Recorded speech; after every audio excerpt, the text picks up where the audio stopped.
Yasmin nama Padu yang sangat saya hormati Profesor Fathul Wahid selaku Rektor Universitas Islam Indonesia.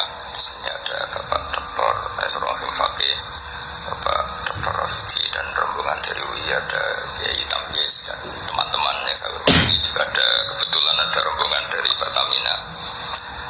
Saya nanti ngaji ya 7 item tentang kitab Syariatul Wal Khalidah, dan nanti saya mohon Pak Rektor sambutan sekitar 15 menit, juga Pak On juga boleh curhat, Pak Rawiti, karena tadi sudah cerita-cerita tentang problem gaya pengajaran Islam modern.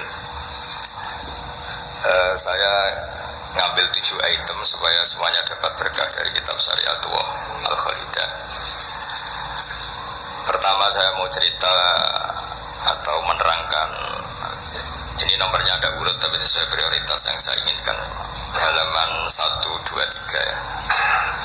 7 item saja nanti cepat insya Allah. 1, 2, 3.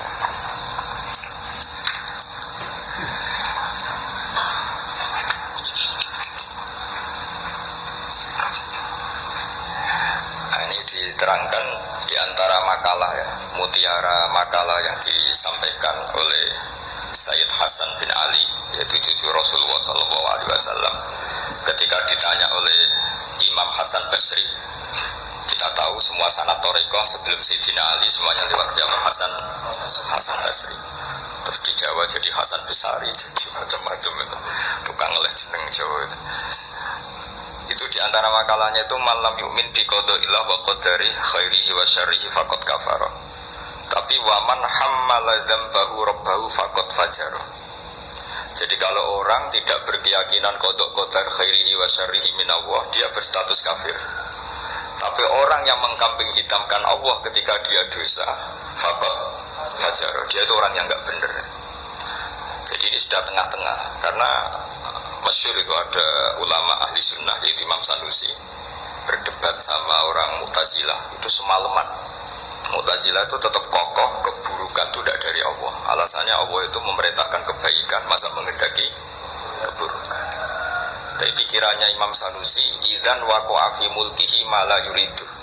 Alam raya ini kan seringnya banyak maksiat daripada taat. Berarti di alam ini lebih banyak yang terjadi bukan kehendaknya Allah. Berarti Allah kalah dong kalau gitu. Karena ingin baik ternyata yang terjadi buruk. Jadi ini kan problem. Kita sebagai mukmin juga problem. Mau nisbatkan jelek ke Allah tidak pantas. Mau bilang elek itu kreasi setan mayoritas. Berarti yang menang partainya setan, itu kan ribet. Yaitu faqad kafar. Orang yang mengingkari qada-qadar itu kafir. Tapi ketika kamu dosa kemudian bilang kehendak Allah itu faqad fajar, kamu pecundang. Nah ini sudah tengah-tengah. Jadi implementasi ini monggo mawon sementing ini itu makalah-makalah yang disampaikan Sayyid Muhammad. Terus sekarang halaman 14 ya. Ya ngambil 7 item. Ini acak saja karena ya emang kan gak mungkin nih tahun ngaji lagi, sudah sepuh ya. Ini teman saya lama, paling lama saya berteman di UI gitu, Pak On. Ini bawanya Pak Zeni dulu. Pak Zeni juga pernah ke sini. Itu kalau nekuni tafsir itu ya pusing. Enak yang tinggal baca. Saya tuh sering debat sama Pak Zeni itu sampai jam 2, jam 3 di kantor tuh, di Badan Wakaf itu, bekasnya rektorat. Itu kalau nggak selesai itu beliau jam 4 ke kontrakan saya di Ketonggo. Karena kita ini sangat fikih. Pak Zeni itu dulu kan fakultasnya adab. Beliau di sastra Pak Tamyiz. Jadi beliau lebih mengedepankan aspek bala-bala. Saya fikih. Misalnya gini, sama terjemah ini kalau bisa ya hebat, sudah bisa boyong. Misalnya az-zani la yankihu illa zaniatan, itu ayat hukum apa ayat faktual? Di ilmu ushul fikih itu diteliti. Kalau ayat hukum berarti maknanya pezina itu nggak boleh nikah kecuali dengan pezina. Pertanyaannya, jenis zina kok serah kepengen nikah, kepengen kumpul kebu, udah usah dilarang ya sudah. Nggak nikah kan memang dari awal sudah kumpul kebu, ngapain nikah? Jadi kalau diharamkan gunanya apa? Mereka sudah tiap hari kumpul kebo. Apa Apa itu ayat faktual? Maksudnya Allah cerita al-waqi'ah, waqi'atul hal. Kalau dalam ilmu usul fikih, waqi'atul hal itu gini. Jenenge wong zina iku trene yo untuk wong sing padha-padha zania. Kan gak mungkin zanen kenalan mbek Hafidho. Jadi karena masa lalunya itu temannya itu yang untuk ya itu. Jadi itu bukan masalah hukum tapi masalah faktual. Jadi kalau dosen ya untuk dosen kan, kira dokter ya untuk dokter kan, kira-kira gitulah. Orang itu akan mendapatkan sesuai komunitasnya. Kalau mahasiswa sesuai yang dipacar lah. Orang akan menikah sesuai yang dipacar. Pacar terakhir yang dulu-dulu kan gagal. Nah itu bedanya jauh nanti. Kalau itu dianggap ayat faktual maka nggak dianggap nasah mansuh. Tapi kalau itu dianggap ayat hukum, pernah ada hukum bahwa orang yang soleh nggak boleh nikah zania. Terus hukum itu dimansuh oleh ayat wa anqihul ayama minkum wassolihin min ibadikum wa iman. Oh itu kan nggak bisa selesai. Mbok Sa'rawi, Mbok Imam Suyuti itu tidak akan selesai perdebatan seperti itu. Nah, kalau menurut asbabun nuzul ya mirip iya mirip enggak. Jadi dulu tuh sahabat dulu kan punya masa lalu lah. Di antara sahabat itu ada yang punya pacar perempuan cantik, namanya tuh Anak.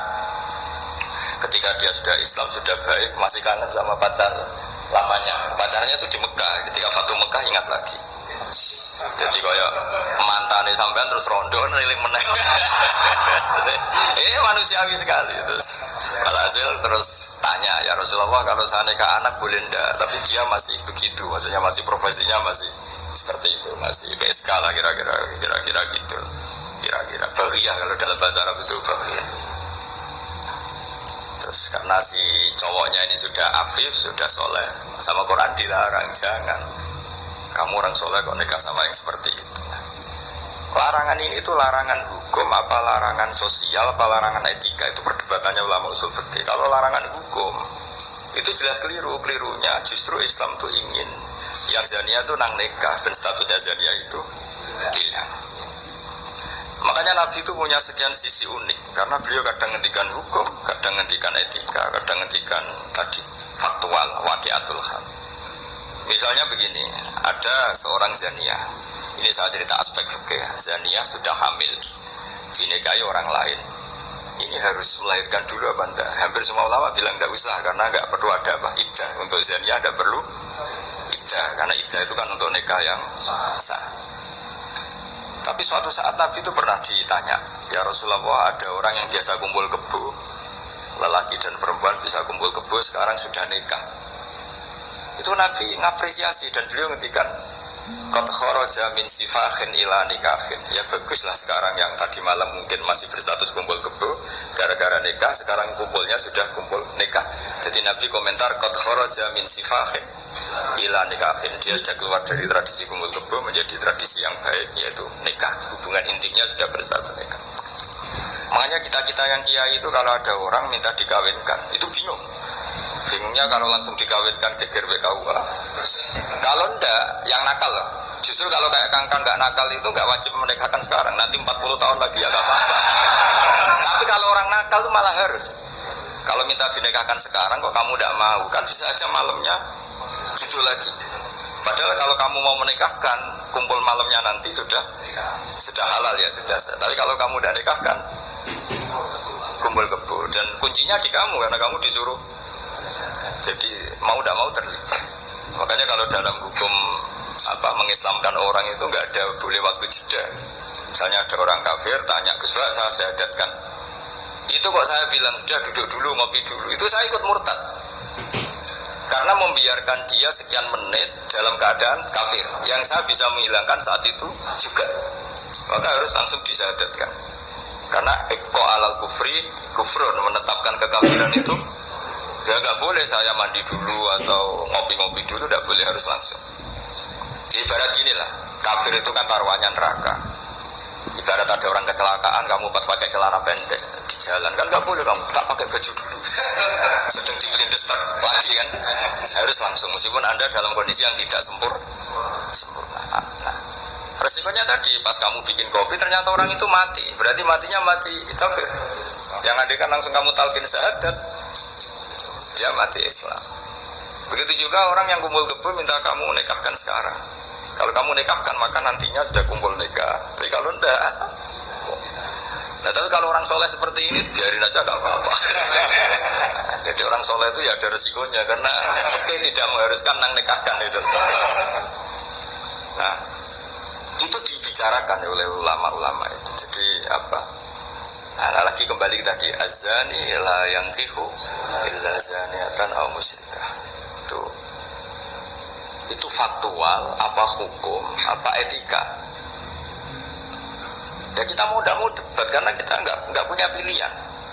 Ulama ada mengatakan tunas samanso, ada yang anggap itu waqiatul halannya, ya kondisi sosial pasti seperti itu kan. Nah, masa zani misalnya terus akrabnya sama hafidho atau solihah kan kemungkinan itu kecil. Kalaupun akrab ya mungkin yang satu nipu kan, pura-pura ada orang hidung belang kan. Nah, itu mau tidak mau itu harus debat seperti itu.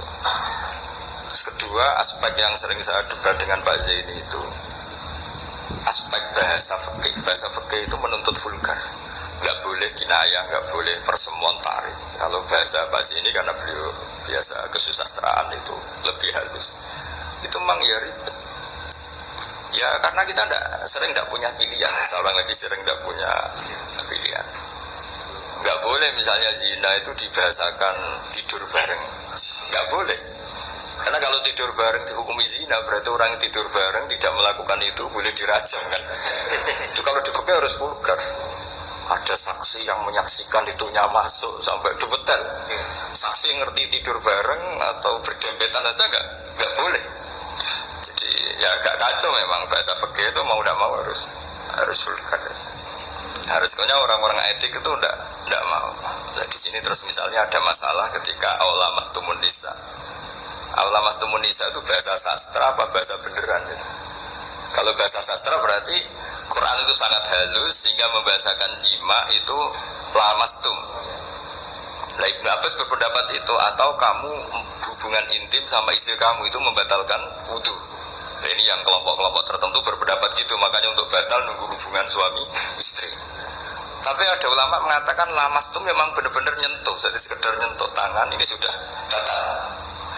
Jadi efeknya ini besar. Yang satu bilang lamastum kinayatun anil jima, sehingga untuk mengatakan batal harus nunggu jima. Yang satu ya memang lamisa, memang pegangan saja. Nah, terus jadi dua kelompok mazhab itu. Jadi memang perdebatan memaknai Quran itu ya mau tidak mau. Cuma kalau sama-sama ahli kan masih ada ringnya. Nah, sekarang yang ribet itu maca Quran ra iso isane terjemah melok nafsi itu musibah itu. Itu musibah besar. Nah, karena Quran itu kalau bahasa itu diulang. Diulang ini supaya maknanya itu begitu. Kadang sama. Makanya kata Imam Ghazali, ngulang itu karena sama. Misalnya gini ya. Tak beri contoh ya. Orang dosa itu pasti punya akibat ke orang lain. Disebut ajruma. Ajruma itu melukai orang lain. Innal ladzina ajramu kanu minal ladzina amanu yadhakun. Tapi nanti diganti. Kalau ajramu ini ditafsir diganti kafaru. Karena di belakang diganti fal yaumal ladzina amanu minal kufar, bukan minal mujrimin. Jadi di depannya pakai kata ajramu, di belakang pakai minal kufar.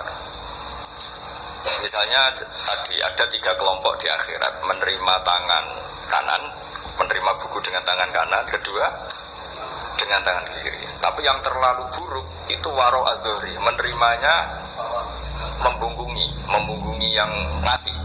Jadi misalnya kamu malaikat yang ngasih buku, itu lama ya sudah, yang fatal itu ya sudah nerimanya dengan tangan kiri, dia membungkungi yang ngasih.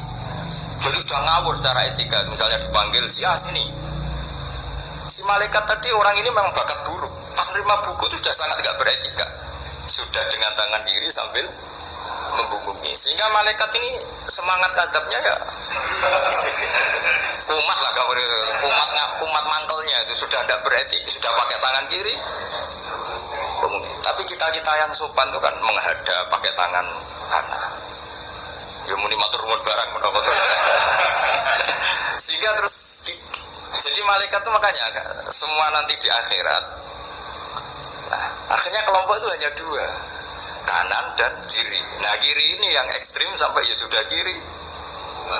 Nah, itu kata Imam Ghazali, jangan kira ada kelompok 3, ya ada yang biyamini bisimali waro'a dori gitu loh. Jadi sering seperti itu. Jadi hanya dua tapi diredaksikan tiga. Begitu juga neraka misalnya. Neraka itu kiai kuno nak darani digelundungno ning neraka. Itu bahasa paling bener ya. Karena orang masuk neraka itu kan bayangannya Quran itu kan wajah alam bin itim satu wa min khalfihim satan fakhsyirahum terus sampai tak terusnya fahum mukmahun itu ditekuk. Nah itu sebagian Quran redakseno yu'raful mujrimuna bisimahum fayukhadhu bin nawasi wal aqdam. Nawasi itu bathuk, aqdam itu delamaan. Jadi bathuknya ditekuk sampai nyium. Lah gini gambarannya tuh gini, ditukuk ini, ininya diikat sampai kena kaki. Dan bentuknya sudah kayak bola, makanya wong kuno nak darani digelundungno ning neraka. Kamu tidak usah praktek, maksudnya ini jadi. Tapi gambarannya memang gini. Inna ja'alna fi a'naqihim aghlal. Terus fahiya ilal asqal fahum mukmahun, ini di rantai, dicancang, dikenakan ini. Ya ini apa itu peragaan saja. Ya nanti gak usah apa dipraktekkan.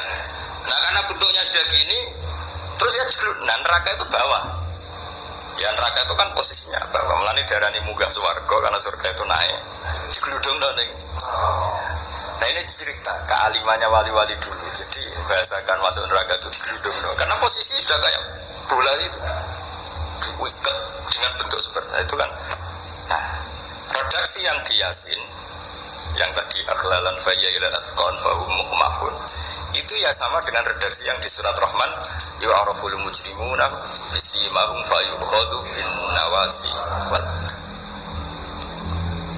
Nah hal-hal seperti ini tuh, ini sekaligus saya curhat ya ke Pak Rektor. Jadi memang tafsir itu nggak orang yang menguasai Quran karena lafaz, kalau bahasa kasarnya lafaz jebakannya banyak. Maka kata Imam Ghazali dalam Ulumul Quran, fayadzunnu dzannun, orang mengira bahwa itu kelompok yang berbeda karena dengan redaksi yang padahal itu kelompok yang sama karena Quran itu balaghah, Quran itu adab. Ya tadi keahliannya Profesor Zaini di sisi ini itu tahu. Jadi memang ya seperti itulah nangani Quran. Sehingga dulu Imam Syafi'i ketika ditanya orang boleh tayamum itu kapan? Ya kalau tayamum karena tidak menemukan air di padang Sahara, karena tidak ada air, syaratnya nyari-nyari dulu.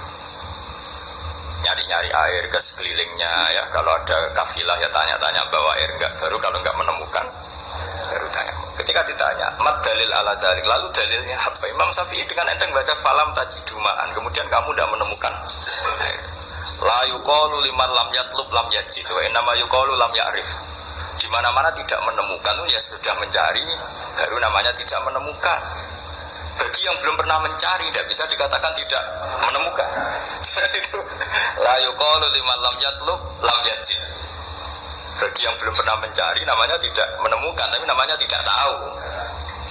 Nah, itu contoh-contoh ijtihad Qur'ani ya. Jadi ya lafadznya Quran hanya falam tajiduma'an, tapi namanya tidak menemukan berarti ada sabit tolak, mesti dimulai mencari. Nah, itu yang kita kaji di kitab Syariatul Khalidah. Ya, terus berikutnya ini ya acak saja, tidak sampai 7 ya nggak apa-apa, sekenanya aja. Ini kan curhat susahnya terjemah. Makanya terjemah itu antar orang alim ya beda, bodoh sama alim tambah beda. Cuma yang satu ngawur lah, yang ngawur itu kalau tidak tahu kok. Ya, halaman 42. Nah, ini yang masalah kias. Fannasu wa ingkana khoson lakinnahu yasiru aman. Nas itu meskipun waqiahnya itu khusus, lakinnahu yasiru aman, pada akhirnya menjadi umum.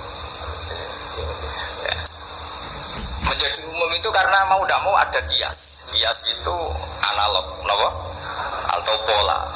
Misalnya gini ya, yang dicontohkan di sini misalnya Nabi memang hanya ngendikan layak tilqadi wa khutbah.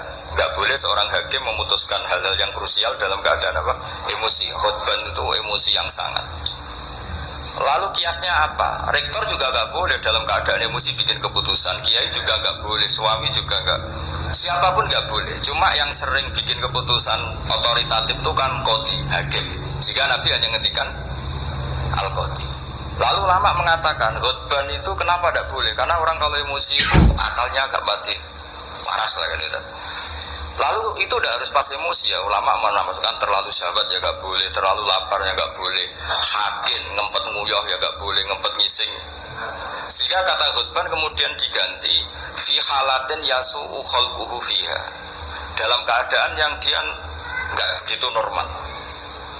Di antara nggak begitu normal, terlalu syahwat yang nggak boleh, terlalu emosi nggak boleh, terlalu lapar, lalu nahan kencing, nahan BAB dan sebagainya. Itu lafaz itu wan nasu wa ingkana khoson nas, meskipun khusus itu Allah Nabi hanya ngendikan khutbah, tapi nanti menjadi umum berdasar hukum apa? Kias. Nah di sini Pak Ainur Rahim Fakih yang sering kita beda ya. Misalnya ini bukan meng-NO-kan yang Muhammadiyah atau Muhammadiyah kan NO, karena kalau kita ini biasa saja. Orang NO ya pasti Muhammadiyah kan umat Nabi Muhammad sallallahu alaihi wasallam. Orang Muhammadiyah ya pasti dengar NO lah karena gerakannya ulama. Masa ada mendengar ulama. Tapi setelah jadi ormas ini jadi yang NO dak Muhammadiyah dan NO. Misalnya kamu NO ditanya Allah, "Atun tamit ummati Muhammad." Ya na'am.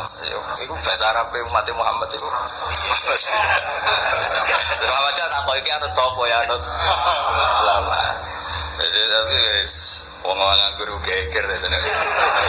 Ya kita termasuk yang enggak nganggur jadi rapati geger. Saya beri contoh.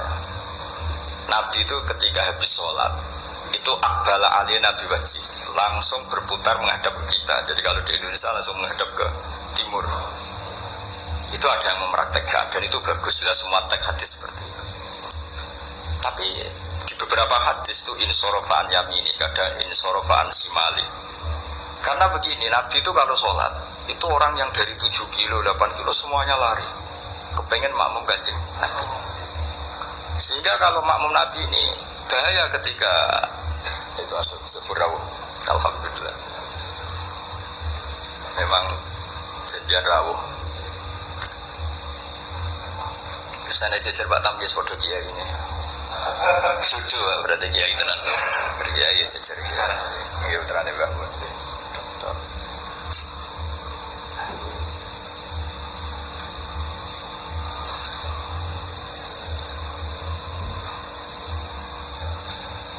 Bos, ini jejer Pak Tamjis podo kiai ini. Oh, Gus.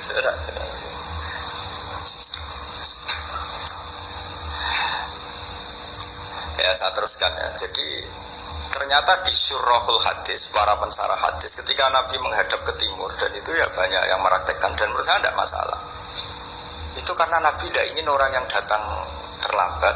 Kalau dalam bahasa fikih disebut masbuk, itu Nabi nyirafi sholatin, padahal hakikatnya sudah ada sholatan. Jadi adekan Nabi tetap menghadap ke barat, misalnya di Indonesia, dengan posisi duduk yang sama, maka yang datang terlambat langsung usolli fardhu zuhri makmuman, dengan arti makmum ke Nabi terus duduk.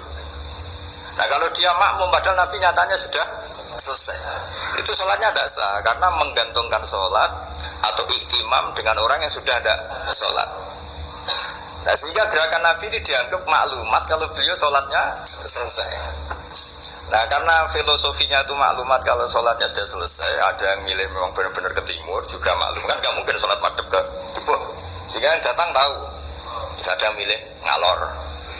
Jadi sebetulnya itu bisa pakai, ya kayak orang tahlilan pakai keplok sudah selesai itu kan. Sebetulnya bisa pakai apa saja, yang penting memaklumatkan kalau sholatnya itu. Ini yang ngendikan tidak saya, kitab Fathul Bari karangannya Ibnu Hajar al-Asqalani, Syarah Bukhari paling populer. Nah itu yang disebut Sayyid Muhammad wan nasu wa ingkana khoson fa innahu yasirun aman. Ya kayak tadi misalnya laik tilqadi wa huwa khutban, kemudian khutban ini memasukkan semua kondisi yang kita kurang fit. Itu tidak boleh bikin apa? Keputusan. Qadhi ya juga kita ganti. Tidak harus qadhi Pak Rektor, Pak dosen, seorang suami kalau bikin keputusan jangan dalam keadaan yang khutban atau ngempet nguyuh, ngempet ngising, hakin itu. Kalau dalam bahasa Arab hakinan itu. Nah ini penting saya utarakan karena kalau kita terlalu tekstualis itu nanti kita naik Nova tidak perlu baca subhanallah di sakhara lana hadza. Karena ayatnya itu kan wal khayla wal bihola wal hamira litarkabuha wa zina. Ini tidak ada Innova ya.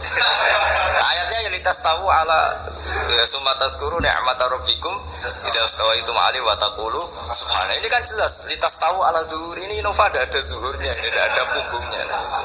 Jelas ayat sebelumnya tentang wal khaila wal bighala wal hamira litarkabu hawasi.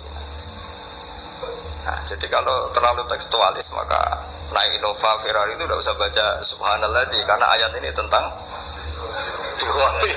tentang khimar dan seterusnya. Makanya kajian kitab Syariat wal Khalidah dan alhamdulillah saya khatam dan saya ada ngira bahwa sebenarnya saya khatam sudah 3 hari yang lalu tapi saya bilang kayak ada wangsit. Ini nanti ada khataman spesial adalah Pak Rektor mau kesini tanggal 12 saya bilang ke santri-santri ya, biar ikut hormat apa khatam. Jadi itu saja nanti saya mohon curhatnya Pak Rektor tadi sudah curhat di teras saya 15 menit Pak on ya, sekitar 10 menit mungkin kesufur 10 menit nanti yang tunggu ke Mansur kalau Pak Rektor tunggu rapati mati karena jadi Rektor tuh hisapnya berat jadi dosanya itu seneng kayak keputusan nggak siap jadi objek keputusan itu ya mau tidak mau memang tapi itu bagus kata bapak gue kudu wani jadi kiai tapi dados kiai ngaten wong tawadhu ora mutu jare bapak gayane tawadhu asline mau tanggung jawab jadi bapak itu saya dulu ya heran kenapa bapak itu lebih suka kancanan wong mlete timbang wong tawadhu dulu saya tuh heran setelah saya jadi kiai itu wong mlete itu luwih gampang syukur bisa cuma wong sing ra cocok darani ngono iku mlete asline mlete iku gampang syukur. Lah apa dadi rektor, dadi pegawai negeri ra enak jadi biasa ngopi ra ono sing ngekang. Ya sudah kalau dia caranya syukur seperti itu biarkan saja. Lu kan metes, mau dadi rektor, mau dadi menteri ra enak urip kok terikat. Padahal misalnya dekne gelem ya ora ono sing dadekno. Tapi cara dia syukur emang akan ngomong terus seperti itu. Kok enak jadi PNS, jadi rektor ra enak, jadi menteri ra enak. Wong kok terikat enak jadi wong ini iki butuh rokokan butuh ngombe. Dulu saya nganggap orang seperti itu melete. Tapi bapak tuh suka sama orang seperti itu. Setelah saya jadi kiai itu tahu ternyata itu bahasa syukur. Ya, iya membela diri. Ya, emang dia happy-nya kalau ngomong seperti itu ya. Sebujune lah, ora enak mesti bojo ayu dadi sawang-sawangane wong.